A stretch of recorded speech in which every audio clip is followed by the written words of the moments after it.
Biz bo'lsa-da tayyor uyni o'zingiz shundoq sotib olsangiz, mebellari ham, pardalari ham, hamma narsalari tayyor qilib qo'yilgan bo'lsa, imенно shunaqa uyga kelganmiz. Hamma narsa did bilan qilingan. Bu xonadonimiz sotilish uchun emas, balki o'zlari uchun qurilgan, lekin ba'zi bir sabablarga ko'ra, sababini oxirida aytaman, yaxshi narxga sotilayotgan xonadonimiz bo'ladi. Turgan manzilimizga keladigan bo'lsak, Olmazor tumani Oxunboboyev Chuqursoydamiz. Ko'rasizlar, mana shu orqamizda hashamatli xonadonimiz sotilyapti. Darvozani ham mana avtomatik keng, gigant darvozalari qo'yilgan. Xullas qisqa qilib aytganda, interyeri ham, eksteryeri ham 100% holatda bitirilgan mebel texnikalari shundoq berib yuboriladi o'sha narx ichida. Narxini oxirida aytaman, birinchi orientir beraman. Mana shu ko'chamiz bilan bizni ko'pchilik biladigan Fozil Qoragani masjidiga 1,5 kilometr uzoqlikda bo'ladi. Ko'chani qaranglar, kengligini. Bu yerda suv, gaz, svet, kanalizatsiyadan umuman muammo yo'q. Elitniy mahallalar, katta-katta uchastkalar tushgan. Keling, xonadonimizni obzor qilamiz. Umumiy yer maydoni aytgancha 2,5 sotun tashkil qiladigan mana shu hashamatli xonadonimiz 5 xona yaxlit podvaliga ega. Xonadonimizni obzor qilamiz. Yo'ligimizni ko'rasizlar, eniga 3 metr, uzunligi 10 metr tashkil qiladi. Bemalol 3 ta 4 ta avtomobil sig'dirib olsak bo'ladi. Ko'rasizlar, hovlimiz ham juda ham ajoyib, fayzli bo'lib turibdi. O'zini landshaftning zonalariga ega, gazonlari ham ekib qo'yilgan. Asosiy binomiz o'ng tarafdan bo'ladi, ko'rishingiz mumkin. Mana shunaqa hashamatli holatda bo'lib turibdi va hovlini o'zidan tushuntiradigan bo'lsam, qo'l yuvadigan joylari bu tarafdan hovliga qaragan hojatxonalari mavjud. Yerto'lamiz bo'lsa, mana shu binomizdan tagida bo'ladi.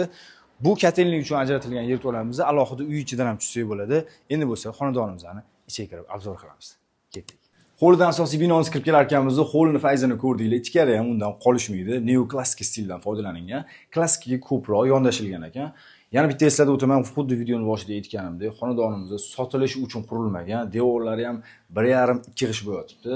Ishlatilgan materiallar ham eng sifatli, o'zlari uchun qimmatlardan foydalanilgan. Eshiklarni ko'rayotgan bo'lsangiz, termo eshiklardan foydalanilgan. Asosiy eshikdan kirganimizda bu yerda hol bo'ladi, gilamlari solingan ko'rasizlar. O'ng tarafdan mana zinapoyamiz, perillalariga e'tibor beringlar. Qo'l o'ymakorligi, qo'l mehnati bo'yotibdi. Mana ham qaranglar teksturalarni. Zinapoyamizdan biz yerto'laga ham tushsak bo'ladi. Yerto'lamizda 3 ta xona bor, ikkitasi bolalar yotoqxonasi qilib, jiloy qilib ajratib qo'yishibdi. Holni o'zidan namozxona qilishgan va oxiri ko'radigan xonamiz u propiska xonamizga ajratilgan bo'ladi. Asosiy eshikdan kirdik, yana holga qaytamiz. Hol orqali biz mehmonxonamizga o'tamiz. Kelinglar. Ko'rasizlar, mehmonxonamiz ham juda ham chiroyli, aboylarini qaranglar. Teksturalari bo'rtib chiqqan italyanskiy aboylar hisoblanadi. Pardalarni ko'rasizlarmi? Juda ham chiroyli kollaboratsiya qilingan. Har bitta xonamizda o'zining konditsioneri bor. Mana bunaqa 55 talik televizor bor ekan, lyustralari ilingan, ko'chaga qaragan derazalari mavjud. Xonadonimizni yana obzor qilishda davom etamiz. Gilamlarga e'tibor bergan bo'lsanglar, hammasi turistskiy gilamlardan foydalanilgan. Xonadonimiz polni 100% teplый pol tizim bilan ta'minlangan. Radiatorlari ham bor, lekin radiatorni yoqish shart emas sizlar, chunki teplый pol o'zi ancha-muncha qishda isitib qo'yar ekan. Xohlasanglar uni, xohlasanglar buni yoqib bemalol isitib olsanglar bo'ladi. Xonadonimizni davom etamiz ko'rishib, bu tarafdan ko'rasizlar, hol o'zida har kunga o'tirib dam oladigan joy qilib qo'yishibdi. Divanli zona, bu yoqdan televizorlari ilingan va navbatdagi ko'radigan joyimiz bu yo'lak bilan biz yotoqxonamizni ko'ramiz. O'zini tayyor mebellari va tashqariga qaragan derazalari mavjud va yon qismidan albatta umumiy hojatxona va yumushxonalarimiz ajratilgan bo'ladi. Yo'ligimizdan o'zini ko'rasizlar, garderobniklari chiroyli qilingan.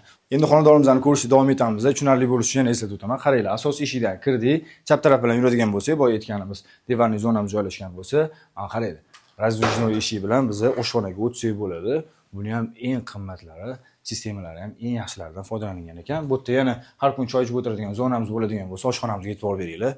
Milliy klassikadan foydalanilgan, mebellari ham toza taxtadan chiqarilgan ekan. Bu yerda gaz plita, xolodilnik, xullas astrovoklar, hamma sharoitlari tayyor holatda bo'lib turibdi. Xonadonimizda boya aytganimdek, bor yo'g'i 1 yil yashalgan. Yana bitta narsani ko'rsataman. Bu pardaning orqasida eshigimiz bor. Qo'lida e'tibor berdinglarmi yo'qmi? Ikkinchi sirazi oshxonadan kiradigan xodimiz ham mavjud. Va ushbu oshxonamiz o'zi domofonlari, mana Wi-Fi'lari tayyor qilib qo'yilgan ekan. Ikkinchi qavatni ko'ramiz. Mana shu oppoq zinalarimiz orqali ikkinchi qavatga chiqib keldik. Bitta narsani tushuntiraman. Zina poyamizni ko'rayotgan bo'lsanglar, mana shu pardaning orqasida katta panoramli derazasi bor. Shundoq yorug'lik tushib turar ekan. Agar ochib qo'yadigan bo'lsanglar, havo ham zo'r aylanadigan joy. Zina poyamizdan chiqdik, ko'rasizlar, bu yerda divanli zona qilingan. Endi gaplashib, maslahatlashib o'tiradigan zona desa ham bo'ladi. Oynalari qilingan. Xo'p, bu yoqdan katta mehmonxona, ikkinchi qavatimizning mehmonxonasi bo'ladi. Xohlasanglar, bu yerda rabochiy zona desa ham bo'ladi. O'zining mebellari tayyor qilingan, lyustralari ilingan, ko'chaga qaragan derazalari va mana chiroyli pardalari bor. Bu yerda ham o'sha Eronning gilamlari ishlatilgan ekan. Endi xonadonimizni videoda ko'rasizlar, agar jivoy ko'radigan bo'lsanglar, viddan ham, diddan ham hidlari ham mana osvejitellarni chiroyli qo'yib qo'yishibdi. haqiqatdan o'ziga uchun qilingani bilinib turibdi.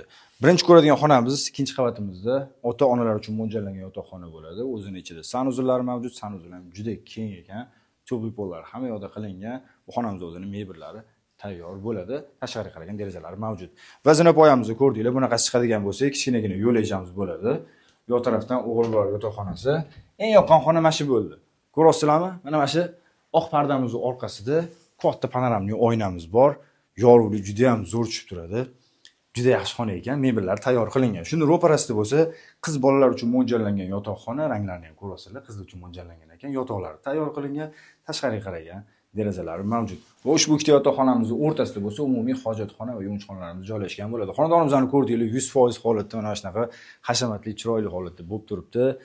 Ko'rdinglar, sotish uchun qurilmagan, bor-yo'q 1 yil yashalgan, srochni sotib olinyapti. Sababi srochni bosh shahar ketishayotgan ekan, shuning uchun ham yaxshi narxdan berib yuborishyapti. Agar o'zingizlar bu imoratni xuddi shunaqa ko'taraman desanglar ham mebel texnikalari bilan sizlarga juda ham qimmatga tushadi.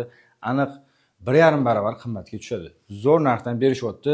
O'zligi uchun qurilgan yana bitta sirni ochaman, ko'pchilik bilmaydi. Hollarni ko'rasizlar, juda katta-katta. Agar quruvchilar sotish uchun qurganida butlarni xonalarga ajratib, ko'proq xona ko'rsatib, qimmatroqga sotishgan bo'lardi.